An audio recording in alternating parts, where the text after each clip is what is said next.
aventura, ese deseo ardiente de explorar lo desconocido, de ir a donde ningún hombre ha llegado antes, de ser el primero en alcanzar la cima o en cruzar un continente. Es el origen de las expediciones terrestres que han hecho famosas al Land Rover en todo el mundo y que han creado la familia de modelos Land Rover que conocemos en la actualidad.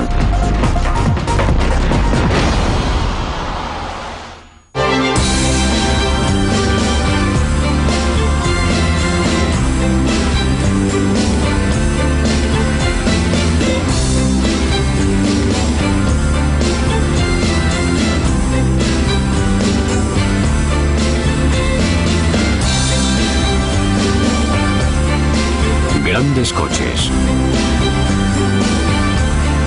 Land Rover.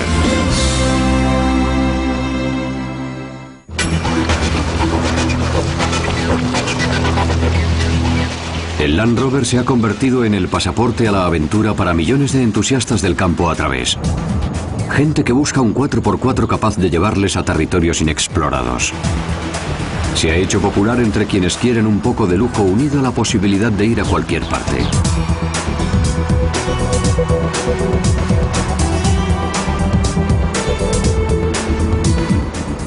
Ser capaz de aventurarse más allá de las carreteras señaladas y seguir su propio camino puede ser una experiencia muy estimulante.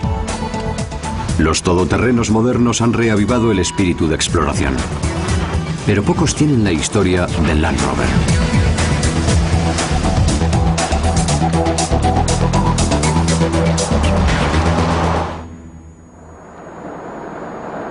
El Land Rover cobró vida en 1948 con un solo propósito: proporcionar a Gran Bretaña un vehículo que pudiese competir con el Jeep. El Jeep había demostrado su valía en la Segunda Guerra Mundial y estaba a punto de lanzarse un nuevo modelo para el mercado civil.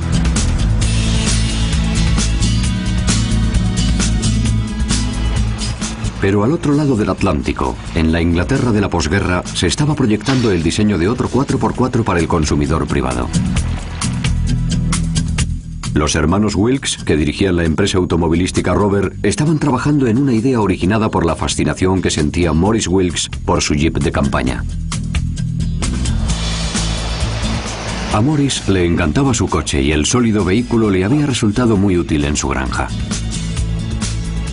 Pero al final, siempre acababa averiándose y en el Reino Unido era imposible encontrar repuestos.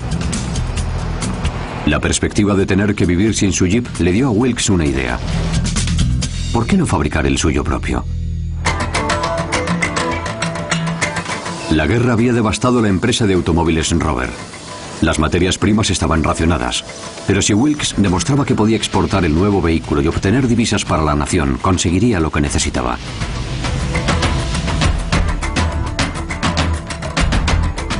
Tom Barton fue uno de los responsables del diseño y fabricación del Land Rover original.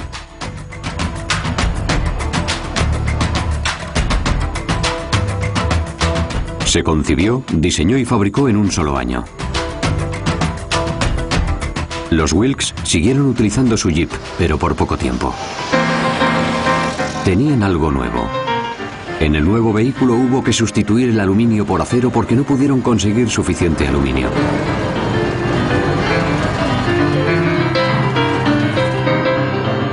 El Land Rover tuvo un éxito enorme en el Salón del Automóvil de Ámsterdam de 1948. Pero los hermanos Wilks todavía tenían que convencer a los granjeros de que el Land Rover podía sustituir al caballo. What I want, says many a farmer, is something that can do everything the horse can do, plus a lot more, and at 3 times the speed. And here it is, the Land Rover. A tough, chunky, cheeky, versatile vehicle with an unlimited capacity for hard work. Y tenían razón. Existía una demanda para el Land Rover mucho mayor de la que podían cubrir. El enorme vehículo disponía de un eje entre ruedas de 2 metros de largo, con un motor de 4 cilindros y 52 caballos de potencia, y tracción en las 4 ruedas. Se convirtió en el mejor amigo del granjero y en el vehículo preferido de las Fuerzas Armadas de todo el mundo.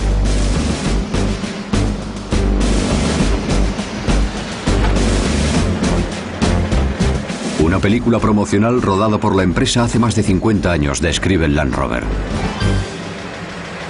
There's something about the purposeful, functional Land Rover that makes an irresistible appeal to the young and the young in heart.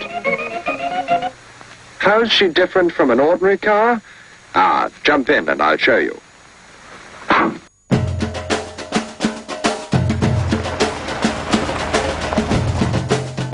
A medida que el Land Rover ganaba popularidad, otra dimensión se sumó a su demanda. Las posibilidades de conducción fuera de la carretera gracias a su tracción en las 4 ruedas. Las características del Land Rover atrajeron a una nueva clase de entusiastas del automóvil.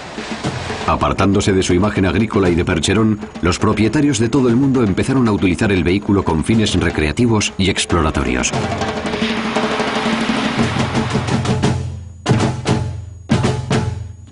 Se afirma que el primer vehículo que vio un tercio de la población del mundo fue un Land Rover.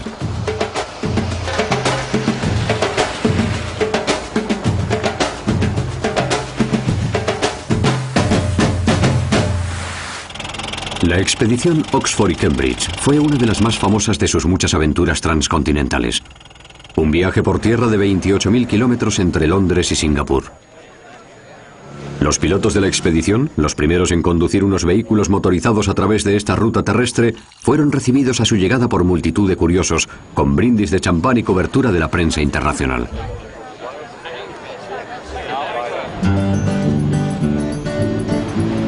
Pero no todo el mundo estaba satisfecho con el diseño original. Barbara Wilkes se quejó a su marido Morris de que el vehículo no resultaba cómodo para las mujeres. Ella quería más confort y menos bordes afilados que le habían destrozado muchos pares de medias. En abril de 1958, Rover lanzó un modelo completamente nuevo, la Serie 2, que incluía una larga lista de modificaciones. Una ventana trasera más grande para mejorar la visibilidad, faros y parachoques redondeados en las esquinas. Ventanas hechas de cristal antiarañazos y puertas con picaportes externos y seguros de cierre. Los cambios facilitaban la conducción del Land Rover sin sacrificar su durabilidad.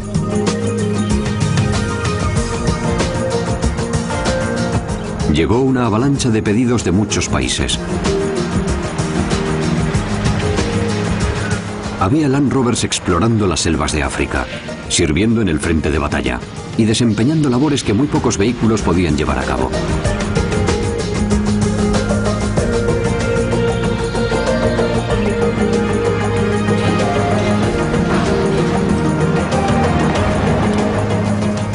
Clientes de todo el mundo encargaron coches blindados, ambulancias e incluso una versión de peso ligero diseñada para lanzar en paracaídas. And of course, everywhere the Army goes, the Land Rover goes too. Here she goes, weighing well over a ton with trailer. And here she comes, safe and sound. Sin embargo, en Estados Unidos el Land Rover seguía siendo una curiosidad. Se habían importado unos cuantos a lo largo de los años, pero rara vez se veían. Y aunque en las carreteras estadounidenses se había introducido con éxito otros vehículos similares como el Scout o el Bronco, el Jeep seguía siendo el rey.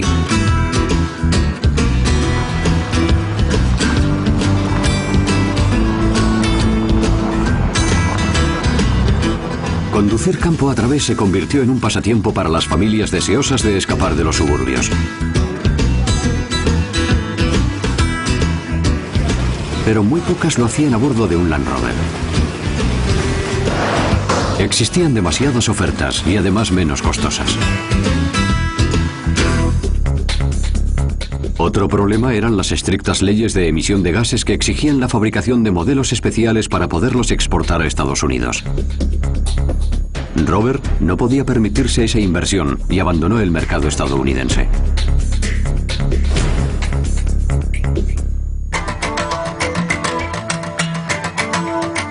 Pero en Inglaterra el Land Rover era el vehículo preferido para conducir campo a través.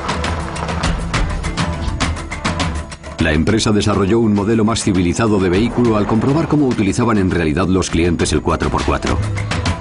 Querían un vehículo que resultase cómodo tanto en la ciudad como en el campo. Spenking, un joven ingeniero, fue el encargado de dirigir el proyecto tras su éxito al desarrollar un innovador coche de turbina de gasolina.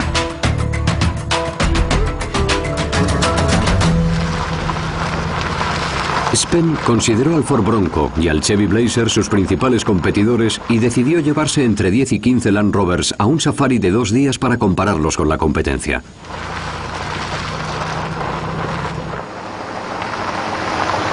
Su equipo de diseño evaluó el rendimiento del Land Rover fuera de las carreteras y algunos de los defectos de los vehículos de la competencia.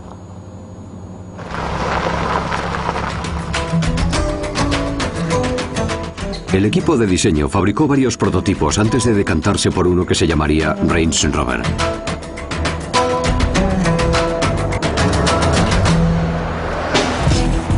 Se lanzó en 1970 y tenía un nuevo motor V8, potente pero ligero, con tracción permanente en las 4 ruedas. Cuando se introdujo el nuevo Range Rover causó sensación en los círculos automovilísticos de toda Europa, como había ocurrido con el Land Rover 22 años antes.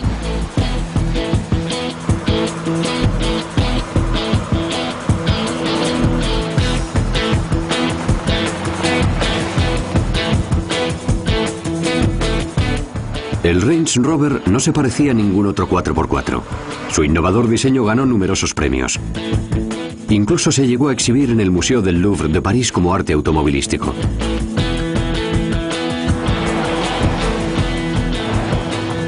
Para demostrar que estos vehículos más refinados podían mezclarse con sus compañeros de establo, se llevaron a cabo pruebas en algunas de las pistas campestres más duras del mundo.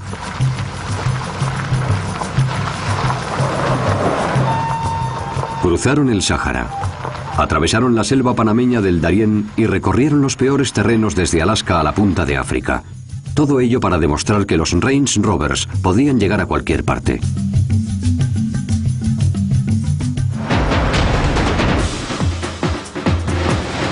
Una de las expediciones más famosas fue el Camel Trophy. A este agotador acontecimiento se le llamaba las Olimpiadas de los Rallys campo a través.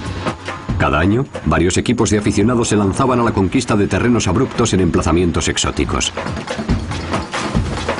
Las selvas casi impenetrables, las colinas y los lechos de ríos rocosos, unidos al total agotamiento que aparejaba atravesar lugares remotos, ponían a prueba la destreza y la resistencia de cada individuo y las máquinas.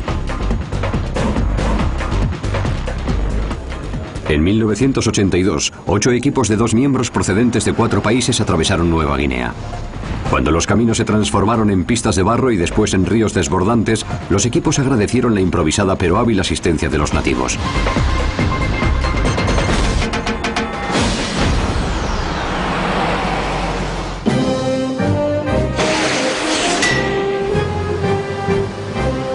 Land Rover no tardó en explotar la mística aventurera de sus vehículos con una serie de emocionantes anuncios televisivos.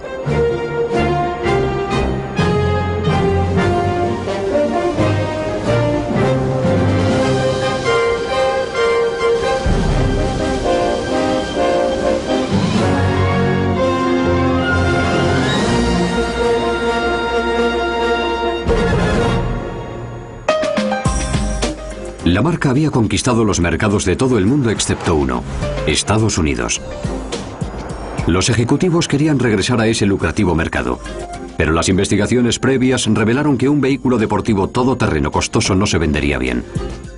Los estadounidenses no pagarían por el lujo cuando lo que querían era funcionalidad. Land Rover decidió que el estudio estaba equivocado y empezó a trabajar en una versión superlujosa del Range Rover.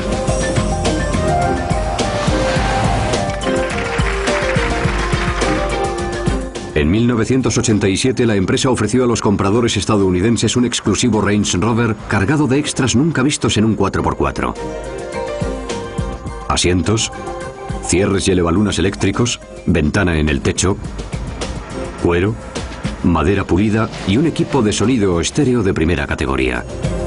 La apuesta salió bien. El modelo se agotó. La empresa regresó al mercado estadounidense justo a tiempo para el boom de los todoterrenos. Y el Range Rover sobresalía entre todos ellos por ser el único modelo de lujo. Se organizó una expedición para demostrar que se trataba de algo más que una berlina familiar sobredimensionada. En 1989, un convoy de 8 Range Rovers efectuó la primera travesía de 1.600 kilómetros de la cordillera continental estadounidense en vehículo a motor.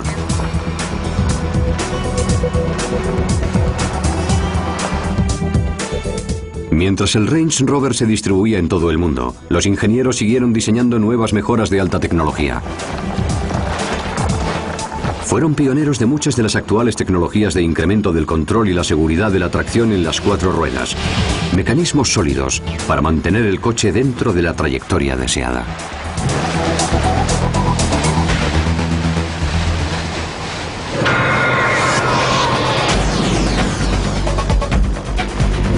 Al final de la década, Rover necesitaba un nuevo vehículo para competir con modelos japoneses sofisticados y fiables como el Toyota Land Cruiser.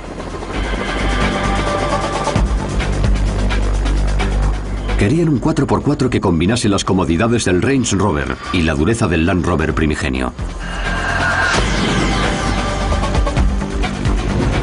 El resultado fue el Discovery, lanzado en el Salón del Automóvil de Frankfurt de 1989. Solo estaba disponible en una versión deportiva de 3 puertas e iba dirigido a un conductor más joven y menos conservador. Cuando llegó al mercado norteamericano, la revista Four Wheeler lo declaró todoterreno del año 1995. Pero continuando una poco afortunada tradición de la industria automovilística británica, tuvo problemas para consolidarse. Al igual que los modelos de Land Rover que lo habían precedido, el Discovery intervino en varias expediciones. A esas alturas el Camel Trophy era tan popular que todos los años solicitaban participar más de 1 millón de personas.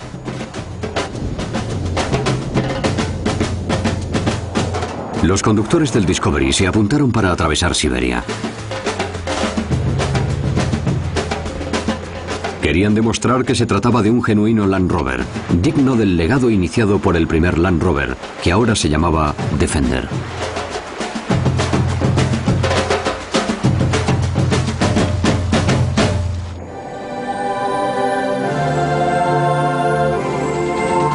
En los años 90 se produjo una gran expansión del mercado de todoterrenos.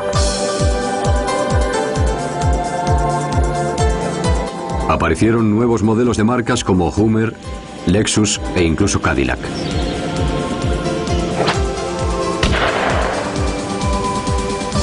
Pero el Range Rover, el primer todoterreno de lujo, seguía siendo el vehículo preferido de los aficionados al campo. La empresa supo capitalizar esa imagen y empezó a promocionar el Land Rover como parte de un estilo de vida. Y los propietarios de esos vehículos que llegaban a cualquier parte no tardaron en querer ponerlos a prueba.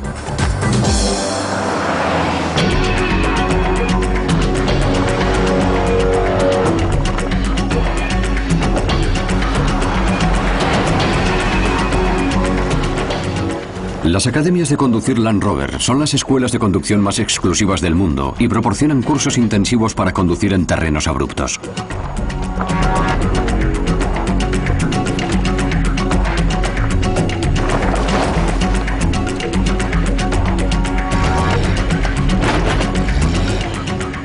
El programa entrena a los propietarios para explorar algunos de los lugares más bellos de la Tierra.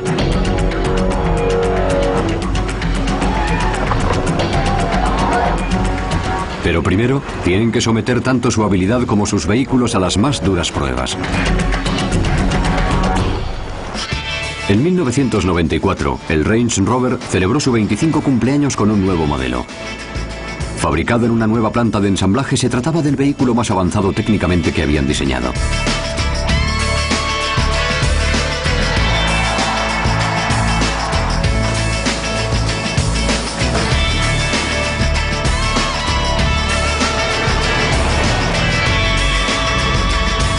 El nuevo Range Rover tuvo que competir con un número creciente de nuevos modelos de todoterreno de todo el mundo. Ya no bastaba con tener el legado histórico de su parte. Para distinguirse del resto de la oferta, Land Rover se concentró en mejorar la experiencia de la compra. Eliminaron las tiendas tradicionales y vistieron a los vendedores de manera informal.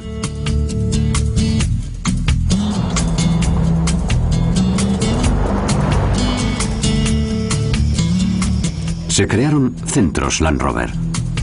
Parecían más pabellones de caza que garajes.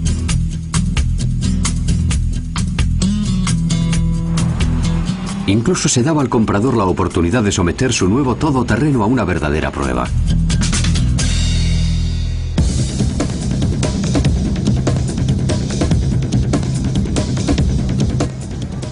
Como los todoterrenos se habían convertido en el segmento de mayor auge de la industria del motor, Land Rover necesitaba dinero para desarrollar nuevos productos. Al mismo tiempo, BMW quería expandir su propia línea de coches. Se fijó en la variedad de marcas que poseía Rover. La empresa matriz de Land Rover como Triumph, Mini, MG y Land Rover, y en 1994 adquirió la empresa. En 1996, el Land Rover cumplió 50 años. Gracias al nuevo capital de BMW, celebró su aniversario lanzando la nueva generación de vehículos 4x4, un mini todoterreno llamado Freelander.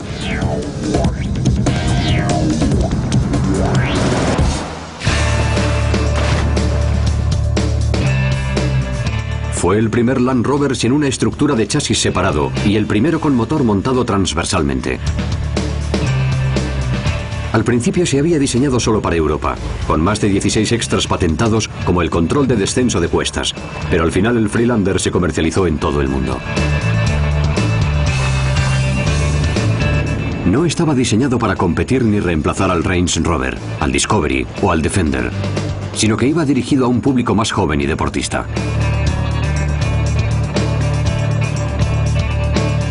Mientras se desarrollaban y lanzaban nuevos productos, BMW estaba registrando graves pérdidas diarias por culpa de su adquisición del grupo Rover. Los accionistas se estaban poniendo nerviosos. Con la ayuda de Rover, BMW ya tenía su propio todoterreno, el X5. La presión se incrementaba. BMW estimó que la desastrosa compra del grupo Rover le había costado más de 3.600 millones de euros. Decidió recortar las pérdidas. Y un año después de la presentación del X5, vendió Rover a Ford. Land Rover estaba sufriendo una dura competencia de Mercedes y otras marcas. Ford enseguida anunció que tenía intención de apoyar por completo la marca Rover y a sus clientes, igual que había hecho con Jaguar.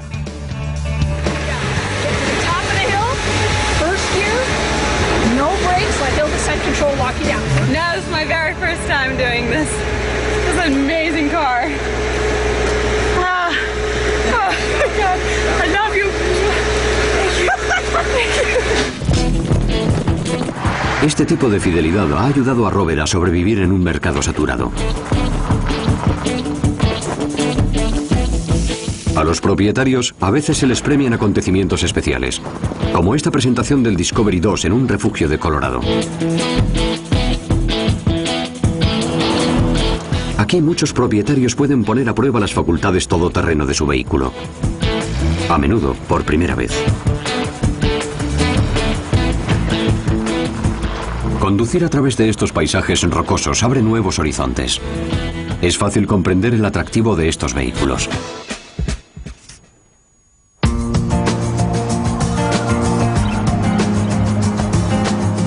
Hoy, Land Rover está mundialmente reconocido como pionero del mercado de los 4x4. Ha logrado aunar una imagen de lujo y utilidad, de refinamiento y dureza. Ha pasado del modelo utilitario de 1948 a convertirse en un auténtico icono automovilístico. Se estima que actualmente siguen en uso 3/4 de todos los Land Rover que se han fabricado. La energía y el pensamiento creativo de Rover apenas han cambiado en medio siglo, pero la tecnología sí lo ha hecho. Ahí es donde está el futuro del Land Rover, además de en el corazón y en el alma de todo gran explorador que nunca deja que la ausencia de carretera interrumpa su búsqueda de nuevas aventuras.